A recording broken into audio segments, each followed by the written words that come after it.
കാനന മധ്യത്തിൽ കലിയുഗവരദൻ കാരുണ്യമൂർത്തിയായി ഇരുന്നരുളുന്ന ദേവസങ്കേതം. ഭഗവാനും ഭക്തനും ഏകത്വം പ്രാപിക്കുന്ന സന്നിധി കൂടിയാണ് ശബരിമല.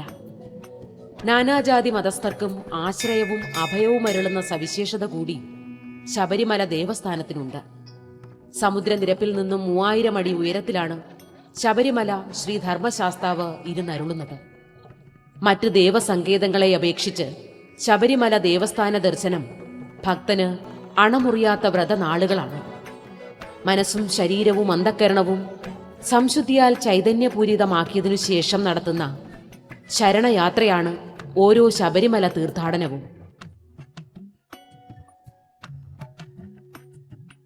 അകമഴിഞ്ഞ് ശരണം വിളിക്കുന്നവന്റെ മുൻപും പിൻപും ഇടവും വലവും ശാസ്താവ് സംരക്ഷിക്കുന്നതായാണ് വിശ്വാസം. പന്തളരാജൻ വളർത്തുപുത്രനായ മണികണ്ഠനെ കാട്ടിലേക്ക് അയക്കുമ്പോൾ പീതാംബരത്തെ ഇരുമുടിക്കെട്ടാക്കി മുൻമുടിയിൽ ശിവപൂജയ്ക്കുള്ള സാമഗ്രികളും പിൻമുടിയിൽ ഭക്ഷണത്തിനുള്ള സാധനങ്ങളും കരുതിയിരുന്നു അത്രേ.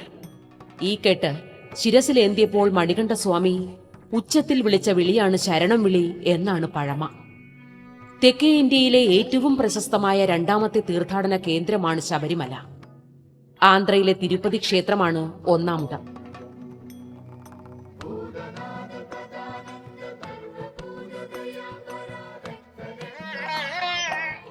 പത്തനംതിട്ട ജില്ലയിലാണ് ശബരിമല ക്ഷേത്രം സ്ഥിതി ചെയ്യുന്നത്. കിഴക്കോട്ട് ദർശനമായാണ് ശബരിമലയിൽ ശ്രീ ധർമ്മശാസ്താവ് ഇരുന്നരുളുന്നത്. 3 പൂജയാണ് ശബരിമലയിൽ. താഴമണ്ണില്ലത്തിനാണ് ഇവിടെ തന്ത്രാധികാരം. പരശുരാമൻ കേരളത്തിന്റെ രക്ഷയ്ക്കായി സ്ഥാപിച്ച 108 ശാസ്താക്ഷേത്രങ്ങളിലൊന്നാണ് ശബരിമല എന്നാണ് വിശ്വാസം.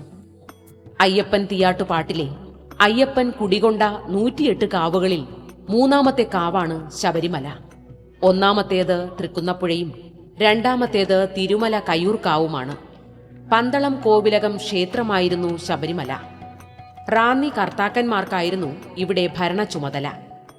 കൊല്ലവർഷം 996 കർക്കിടകം 8 പന്തളം രാജ്യം തിരുവിതാംകൂറിൽ ലയിച്ചപ്പോൾ ശബരിമല ഉൾപ്പെടെ 48 ക്ഷേത്രങ്ങളും തിരുവിതാംകൂറിന് വിട്ടുകൊടുത്തു.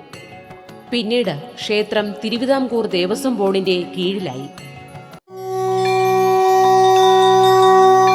കൊല്ലവർഷം 1029, 1049, 1079, 1125 എന്നീ വർഷങ്ങളിൽ ക്ഷേത്രം അഗ്നിബാധയ്ക്കിരയായി നശിച്ചു പോയിട്ടുണ്ട്.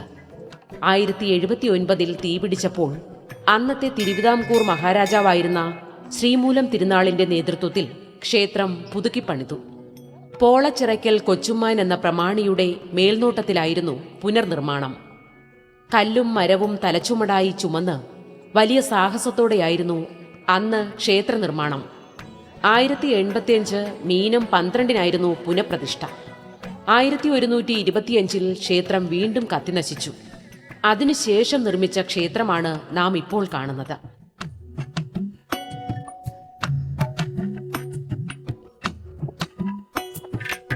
ക്ഷേത്രത്തിന് ചുറ്റുമുള്ള 18 മലകളിലെ 18 മലദൈവങ്ങൾക്ക് നടുവിലാണ് നായകനായ അയ്യപ്പന്റെ ക്ഷേത്രം എന്നൊരു വിശ്വാസമുണ്ട്. വീര ആരാധനയിലൂടെ ദേവത്വം നേടിയ അയ്യപ്പൻ പരശുരാമൻ സ്ഥാപിച്ച ശാസ്താക്ഷേത്രത്തിലെ പ്രതിഷ്ഠയിൽ അലിഞ്ഞുചേർന്നു എന്നാണ് ഐതിഹ്യം. മഹിഷി നിഗ്രഹമായിരുന്നു അയ്യപ്പന്റെ അവതാര ലക്ഷ്യം എന്നാണ് പൊതുവെ സമ്മതിക്കപ്പെടുന്ന വിശ്വാസം.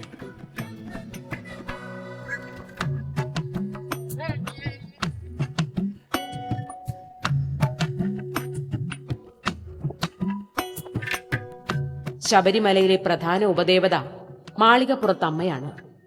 2 നിലയുള്ള മാളികയുടെ പുറത്താണ് മാളികപ്പുറത്തമ്മ. കന്നിമൂല ഗണപതിയുടെ പ്രതിഷ്ഠയും ശ്രീകോവിലിന് സമീപത്തായുണ്ട്. കൂടാതെ സന്നിധാനത്തിൽ നാഗരാജാവിന്റെയും പ്രതിഷ്ഠ കാണാം. 18ാം പടിക്ക് ഇരുവശത്തുമായി കൊച്ചുകടുത്ത സ്വാമിയും വലിയ കടുത്ത സ്വാമിയും നിലകൊള്ളുന്നു. സമീപത്തായി വാവരുസ്വാമിയും ഇരുന്നരുളുന്നു. സ്വാമി അയ്യപ്പന്റെ ജനനവും ജീവിതവും സംഭവ വികാസങ്ങളുമെല്ലാം മലയാളിക്ക് സുപരിചിതങ്ങളാണ്.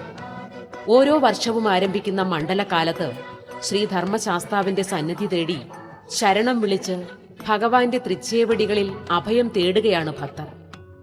ഈ നൈരന്തര്യം ചിരന്തനമായി തുടരുകയും ചെയ്യുന്നു. ഇന്നലെയും ഇന്നും നാളെയും.